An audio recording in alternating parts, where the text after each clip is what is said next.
Yung mga nasa likod, mga kaibigan natin sa DOH, sa DTI, sa DepEd, sa DENR. Speaking of DENR, kasama po natin ngayon ang pinakamaganda Secretary ng DENR, Ali Loizaga! Taga-DENR! At sa lahat po, hello, good afternoon! Ayan. Kamusta kayo dyan mga kababayan? Ayan po, meron po akong tanong sa inyo. Opo. Para po sa DENR, ano ang bagong Pilipinas? Ang bagong Pilipinas ay science-driven. Ang kalikasan po natin ay kailangan ingatan para po sa lahat. Dagat, lupa, hangin, tubig at basura. Salamat po. Maraming salamat po. Then ang bagong Pilipino ay mahalang kalikasan! Once again, Secretary Loizaga, palakpakan po natin! Salamat po. At kasama rin po natin mula po sa DPWH! Ayan po, kaway naman kayo, Secretary Bonoan! Palakpakan po natin! Ayan, po tayo, Secretary. Ayan po, Sec, ang bagong Pilipinas. Magandang hapon po sa ating lahat. Mabuhay po ang bagong Pilipinas. Ang DPWH po ay natasa ng ating mahal na Pangulo para kumpunahin po natin ang mga pangunahing lansangan sa buong kapuluan. At saka kailangan po natin mapagtuunan ng ating mga flood control projects ngayon kasi napakarami po ang nababaha. Sabi sa akin ng aking mahal na Pangulo, pagtuunan din natin ang mga problema sa pagbaha sa lahat ng kapuluan. Naglalagay rin po tayo ng malalaking tulay na magdugtong-dugtong po sa ating mga pangunahing probinsya at mga isla na wala pa hong mga tulay. Marami pa po kaming inutos ang ating Pangulo para sa itong sinasabi nating bagong Pilipinas. Mag-ingay nga mga taga-DPWH! Maraming salamat po, Secretary Bonoan! Ang susunod naman natin ngayon, at kasama rin po natin ang DOTR Secretary Bautista!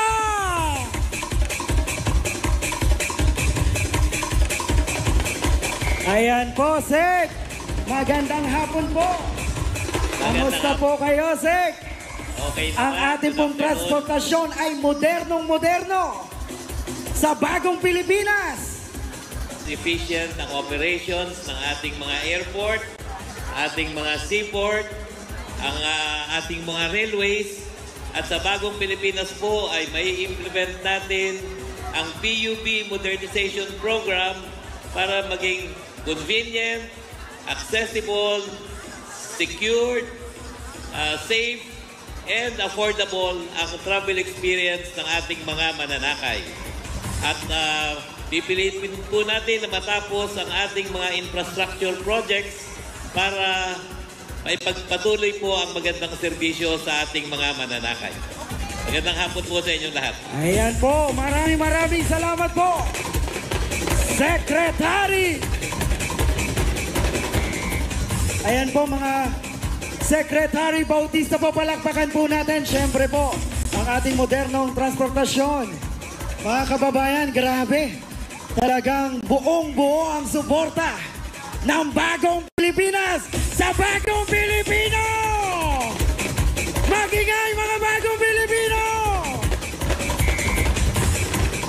Grabe! At makakasama rin po natin ang ating Vice President and Secretary of Department of Education, Sara Duterte! Hello po! Magandang hapon sa inyo lahat. Mayong hapon kaninyo. Ayan.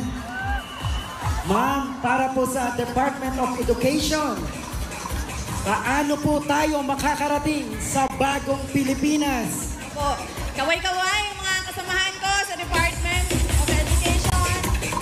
Maraming salamat sa inyong lahat. Mayong hapon sa mag-ingat po kayong lahat na pauwi.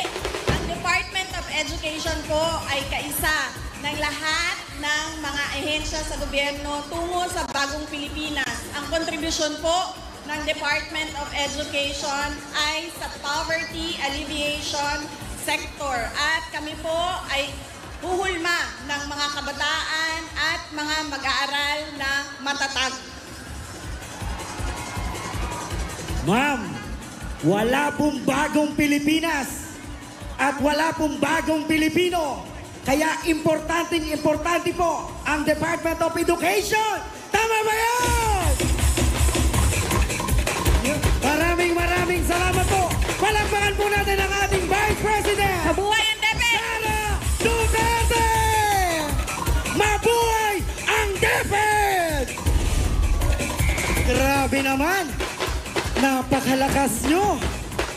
Talagang full force ang bagong Pilipinas! Ayan po! Iparinig nga natin ang ingay natin! Pwede ba yun? Itodo natin ang nagkakaisang bagong Pilipino! Grabe yun! Yung mga nasa likod, kamusta kayo dyan? At syempre, kasama rin po natin si Secretary Larry Gadon! Yun o!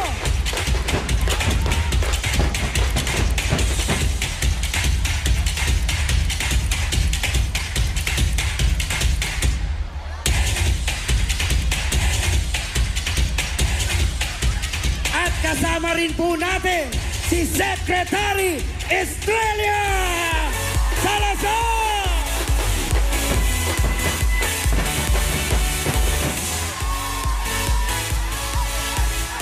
Hello po! Kamusta po, Sek? Microphone po, ayan po. Bumati po kayo sa ating pong mga kababayan. Mabuhay po kayong lahat. Po, Sek, mayroon po tayong konting katanungan para po sa inyo. Ano po ang bagong Pilipinas para sa DAR? Ang bagong Pilipinas po sa Department lang ang titulo na naibibigay sa ating mga magsasaka.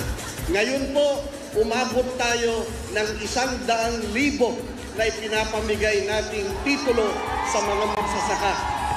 At ganun din po, yung mga lupang binibigay natin, noon may kasamang utang, ngayon po, wala na pong utang, libre na po ang lupa sa ating mga magsasaka. Grabe naman yung palakpakan naman po natin! Muli po, Secretary Estrella! Maraming salamat po! Ayan ako, talaga namang punong-puno ang ating mga kaisa dito sa ating bagong Pilipinas! Nag-enjoy ba kayo mga kababayan? Parang, alam nyo ba, marami pa akong inihandang sorpresa sa inyo. Dahil makakasama natin maya-maya lang, nandito si Iskaz Takli!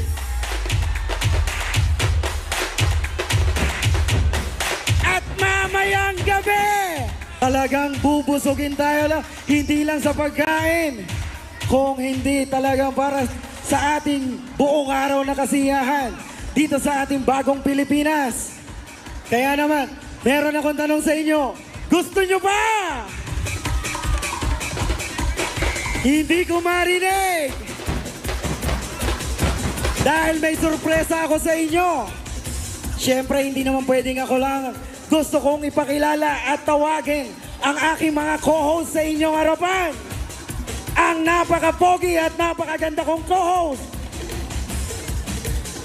Binibining Pilipinas runner-up, Miss Beiji Cruz! At siyempre, kasama ko rin ngayon dito, si Mr. Paulo Villanes! Magandang hapon po sa inyo lahat. Kamusta? Kaway-kaway yung mga nandito umaga pa lang. Yes. Yes! At alam mo ba, Paolo, ay 100,000 na ang kasama natin ngayon. Palakpakan naman dyan. yun! 100,000 ang unofficial count ng mga nagsidatingan. Kanina umaga pa lang nakapila sila sa labas. At hanggang ngayon may mga gusto pang pumasok dahil napakaganda ng programa natin para sa kanila lahat mamaya. Tama ka dyan, Paolo. At siyempre, babati muna ako, no? Hello, Pilipinas! Hello, Quirino Grandstand! Alam mo, nakakatuwa kanina habang yung mini concert ay nagaganap, lahat nagtataasan ng mga watawat. Itaas muli natin para sa mga camera. Ang ating mga watawat. Wala Damang-dama ko dito talaga hanggang yung doon. energy nila, no? At saka Oo. yung excitement para salubungin ang bagong Pilipinas. Paalala natin sa kanila kung saan umeere o makikita ang ating iba't ibang mga video. Ayan po! At nakikita natin ngayon ang pagbagsak ng ating mga confetti mula sa ating mga kaibigan sa hukbong ipapawid ng Pilipinas gamit ang ating mga Yui at Sikorsky na mga sasakyang pang-ipapawid. At ilan lang ito sa mga bagong dagdag na air asset ng Pilipinas na naghahatid ng tulong sa ating mga sakuna at bagyo. Dahil alam naman po natin na hindi natin maiwasan ang ating mga sakuna. Kaya naman ang kulay ng ating pambansang watawat, bughaw, pula, puti. Iyan ang simbolo ng nagkakaisa ng bagong Pilipino. Grabe naman, oh! Napakasaya, napakasaya.